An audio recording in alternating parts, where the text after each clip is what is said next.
Salom aziz bilig'onlar, sizlar bilan yana men Ustoza Bakus xonim. Mental arifmetika onlayn darslarimizni davom ettiramiz. Bugun sizlar bilan va nihoyat katta do'st formulamizning oxirgi qismi, ya'ni bir sonini qo'shish va ayirishni o'rganamiz. Agar tayyor bo'lsangiz, darsni boshlaymiz. Bilig'onlar, hozir o'tgan darsimizni takrorlab olamiz, keyin esa mavzuyimizni boshlaymiz. O'tgan darsda biz sizlar bilan ikkini qo'shishni o'rgangan edik. Ikkini qo'shish uchun biz ushbu formulamizdan foydalanardik, ya'ni ikkini qo'shishimiz uchun avval 10 ni qo'shib, keyin esa ikkini do'sti 8 ni ayirishimiz kerak bo'lardi. Hozir bitta misollar ko'ramiz. Xo'p, diqqat qilinglar. 6 qo'shuv 2 qo'shuv 2, mana 10 ni qo'shib 8 ni ayiramiz. Qo'shuv 4 va qo'shuv 5. Javobimiz 19 bo'ladi. Keyingi misolni ko'ramiz. 5 qo'shuv 2 qo'shuv 2 va qo'shuv 2 yana 10 ni qo'shib 8 ni ayiramiz va qo'shuv 4, 5 ni qo'shib 1 ni ayiramiz. Javobimiz 15 bo'ladi. Keyingi misolimiz 7 qo'shuv 2 qo'shuv 2, 10 ni qo'shib 8 ni ayiramiz va qo'shuv 6. Javobimiz 18 bo'ladi. Keyingi misolimiz 9 qo'shuv 2, 10 ni qo'shib 8 ni ayiramiz, qo'shuv 5 va qo'shuv 3. Javobimiz 19 bo'ladi. Endi ikki xonali aralashgan misollarni ko'ramiz. 14 qo'shuv 5 qo'shuv 12 12. Ikkini qo'shishni esa 10 ni qo'shib 8 ni ayiramiz va qo'shuv 6. Javobimiz 37 bo'ladi. Endi ozgina qiyinroqdan ko'ramiz. Xo'p, 58 qo'shuv 2, 10 ni qo'shib 8 ni ayiramiz, qo'shuv 16 va qo'shuv 2. Javobimiz 78 bo'lar ekan. Keyingi misolimiz, xo'p, 88 qo'shuv 2, 10 ni qo'shib 8 ni ayiramiz, ayruv 20 va ayruv 15. 5 ni ayirish uchun esa 10 ni ayirib 5 ni qo'shamiz. Javobimiz 55 bo'ladi. Mana bilig'onlar, o'tgan mavzuyimizni takrorlab oldik. Endi esa bugungi mavzuyimizni boshlaymiz. Bugungi mavzuyimiz aytib o'tganimdek, birni qo'shishga oid bo'ladi. Hozir sizlarga formulasini yozib ko'rsataman. Demak, birni qo'shishimiz uchun avval 10 ni qo'shib va 9 ni ayirishimiz kerak bo'ladi. Mana shunaqa formula kerak bo'ladi bizga. Buni o'zingizning daftaringizga albatta yozib oling. Hozir esa har bitta songa birni qo'shishni ko'rib chiqamiz. Undan keyin esa misollar ishlashni boshlaymiz. Xo'p, demak 1 qo'shuv 1 oddiy bu, qo'shuv 1 2. Hop, 2 qo'shuv 1 3 bo'ladi. 3 qo'shuv 1 4 bo'ladi. 4 qo'shuv 1. Bu yerda kichkina do'st formulamiz kerak bo'ladi. Ya'ni 4 ga 1 ni qo'shish uchun 5 ni qo'shib 4 ni ayiramiz. 4 qo'shuv 1 5 bo'ladi. Endi esa 5 qo'shuv 1 6. Hop, 6 qo'shuv 1 7. 7 qo'shuv 1 8. 8 qo'shuv 1 9. Endi esa bugungi mavzuyimizni qo'shishga oid formulamizdan ko'rib chiqamiz. Xo'p, 9 qo'shuv 1 10 ni qo'shib, mana 10 ni qo'shib 9 ni ayirishimiz kerak bo'ladi. 10 ni qo'shib 9 ni ayiramiz, javobimiz 1 bo'ladi. Endi esa misollarni ishlaymiz. Bilig'onlar, endi misollarimizdan boshlaymiz. Demak, birinchi misolimiz 2 qo'shuv 7 qo'shuv 1 10 ni qo'shib 9 ni ayiramiz va qo'shuv 7. Javobimiz 17 bo'ladi. Keyingi misolimiz 9 qo'shuv 1 10 ni qo'shib 9 ni ayiramiz, qo'shuv 8 va qo'shuv 2. 10 ni qo'shib 8 ni ayiramiz. Javobimiz 20 bo'ladi. Keyingi misolimiz 8 qo'shuv 1 qo'shuv 1 yana 10 ni qo'shib 9 ni ayiramiz va qo'shuv 7.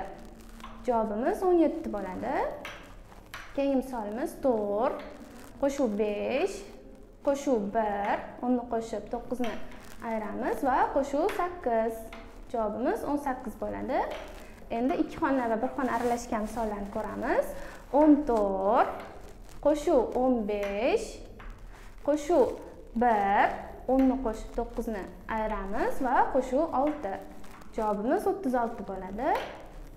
Keyingi misolimiz 12 qo'shuv 16 qo'shuv 1 va qo'shuv 1. 10 ni qo'shib 9 ni ayiramiz. Javobimiz 30 bo'ladi. 54 qo'shuv 15 qo'shuv 1 va qo'shuv 6. Javobimiz 76 bo'ladi. Keyingi misolimiz 42 qo'shuv 50. Hop, ayru 70 qo'shuv 17.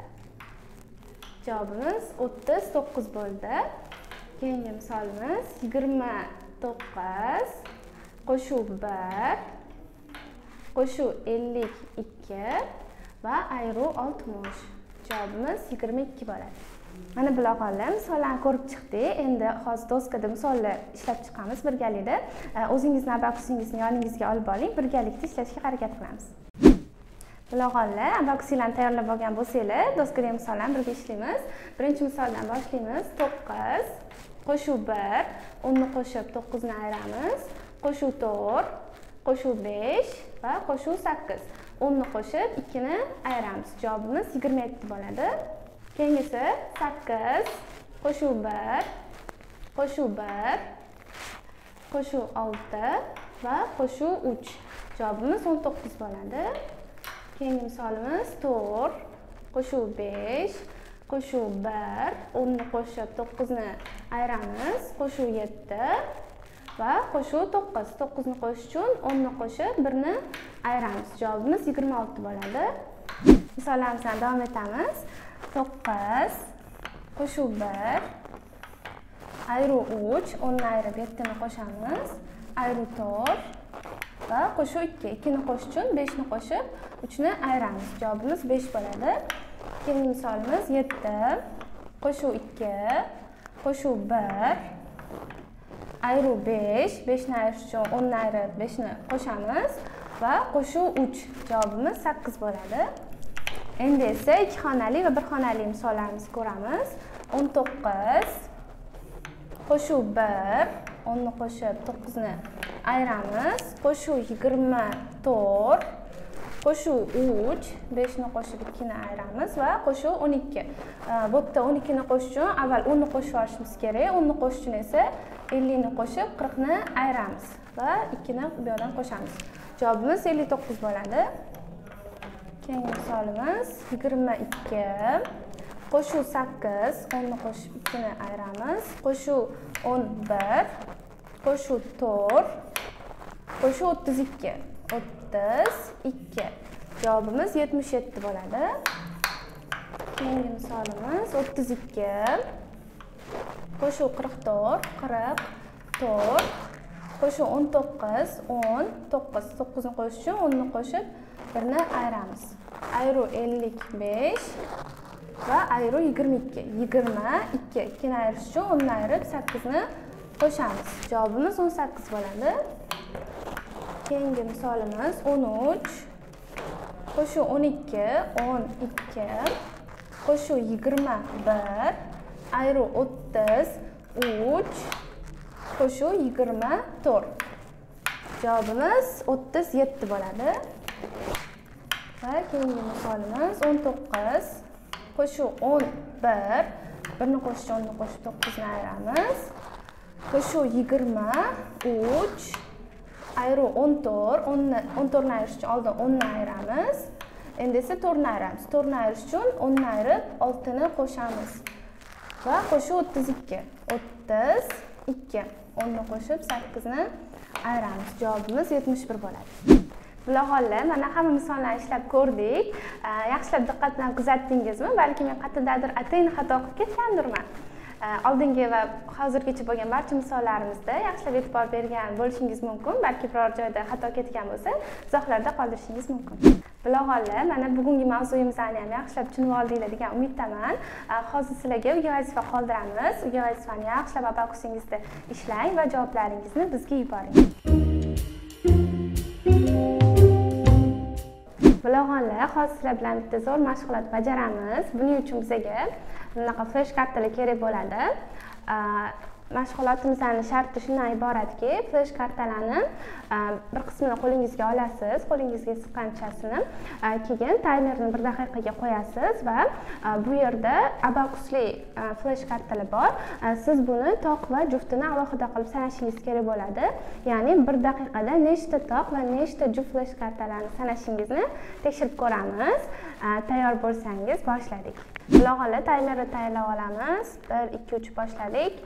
Hop, 32, 12, 5, 3, 1, 43, 41, 60, 58, 56, 0, hop 2, 4, 6, 27, 24, 92, 79, 77, 83, 11, 13, 93, 30, 64, 86, 75, 14, 22, 10, hop 40, 28, 35, 44, 91, 7, 48, 53, 51, 49, 25, 15, hop 89, 90, 99, 95, 97, 96, 82, 84, 98, 97, 38, 34.